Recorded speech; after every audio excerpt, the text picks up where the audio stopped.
বাইজিদ বুস্তামি রাহমাতুল্লাহ আলাইহির জামানাতে লোকেরা এসে আল্লাহর ওলির খেদমতে বলতেছে, হুজুর এই বোস্তাম শহরে একটা পতিতা নারী, খুবই সুন্দরী নারী পতিতা, এই পতিতা নারীর কারণে আমাদের যুবকরা চরিত্রহীন হয়ে যাচ্ছে।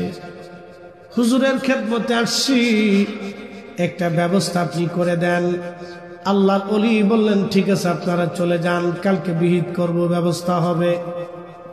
সবাই মনে করছে বাইজিদ বুস্তামি গভর্নরের কাছে যাবে, পুলিশ টুলিশ দিয়ে তাকে ধরায় দিবে, অথবা ওই শহর চ্যুত করে দিবে, তাকে শহর থেকে তাড়িয়ে দিবে। আল্লাহর ওলি বাইজিদ বুস্তামি গভর্নরের কাছে গেলেন না, বিচারকের কাছে গেলেন না, সমাজপতি পুলিশ টুলিশ নিয়ে গেলেন না। আস্তে হেঁটে হেঁটে হেঁটে হেঁটে পরের দিন বিকেল বেলা ওই পতিতা নারী ঘরের দরজার সামনে দাঁড়াইলেন। মানুষ চিন্তা করে, হায় হায়, বাইজিদ বুস্তামিরা ওলি মনে করতাম, এখন দেখি লোকটা নিজেও ওই সুন্দরী নারীর সৌন্দর্যে লোকটা পাগল হয়ে গেছে। আল্লাহর ওলিকে সবাই ভুল বুঝতে লাগলো। সর্বনাশ, বাইজিদ করলোটা কি? কিন্তু ওরা জানে না আল্লাহর ওলিদের দৌড় আল্লাহর আরশ পর্যন্ত। আল্লাহর ওলি বাইজিদ বুস্তামি পতিতা নারীর সামনে যা বলেন, হে নারী, আজকে একটা রাতের ভিজিট বা বাজেট তোমার কত? বলে এত দিরহাম বা এত স্বর্ণ দিনার। বলতেছে, এত দিনার তোমাকে যদি দেই, সারা রাত্র আমি যা বলবো তুমি কি তাই শুনবা? বলে, হ্যাঁ হুজুর, সারা রাত্র আপনি যা বলবেন আমি আপনার কথা অনুযায়ী চলবো। আল্লাহর ওলি বাইজিদ বুস্তামি রাহিমাহুল্লাহ তিনি ওই স্বর্ণের দিনারগুলি মহিলার হাতে দিয়ে বলেন, ঠিক আছে তাহলে নাও, আজকের সারা রাত্র আমি তোমাকে কিনে নিলাম, সারা রাত্রের জন্য তুমি আমার হয়ে গেলা। সবাই চিন্তা করে কি বাইজিদ পতিতা নারীর হাতে টাকা দিয়ে তাকে কিনে নিয়ে যাচ্ছে। বাইজিদ বুস্তামিও কি এই সুন্দরী নারীর প্রেমে পাগল হয়ে গেল, তারই যৌবন দেখে কি নেশায় আসক্ত হয়ে গেল। সবার চিন্তা নেগেটিভ,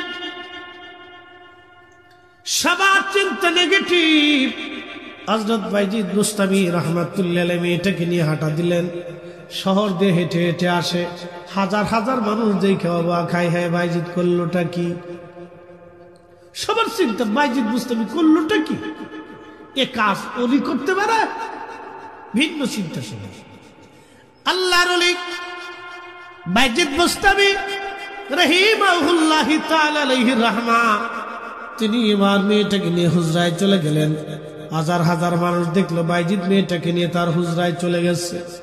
হুজরার ভিতরে নিয়ে বাইজিদ বুস্তামি মেয়েটার সামনে বসে বললেন, মা, আমি তোমাকে আজকে রাতের জন্য কিনে নিয়ে আসছি, তুমি বলছো সারা রাত আমি যা বলবো তুমি তাই শুনবা। এ মা, আমি বাইজিদের কান পিপাসা নিবারণের জন্য তোমাকে আজকে আমি আনি নাই। মা রে, তুমি আগে গোসলখানায় যাও, গোসল করে আসো, তোমার জন্য আলাদা রুম আমি নির্বাচন করে রাখছি। গোসলখানায় গেল মহিলা, গোসল করে পাক সাফ হয়ে আসার পরে আল্লাহর ওলি বাইজিদ বুস্তামি রাহমাতুল্লাহ আলাইহি মেয়েটাকে নাস্তা করাইয়া যায় নামাজে বসাই দিয়ে বললেন, মা, তোমাকে আজকে নিয়ে আসছি, সারা রাত্র ভরে ভরে তুমি আজকে নামাজ পড়বা।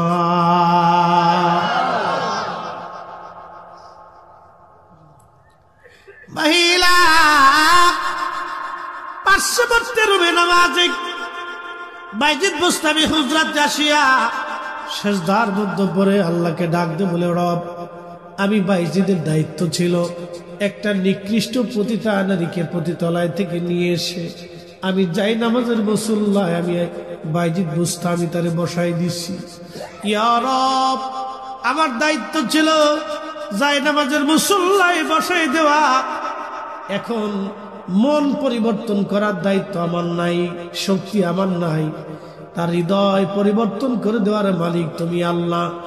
আমি বাইজিদ আমার দায়িত্ব আমি পালন করেছি, পতিতালয় থেকে এনে আমি মেয়েটাকে আজকে যাই নামাজের মুসল্লায় বসাই দিলাম।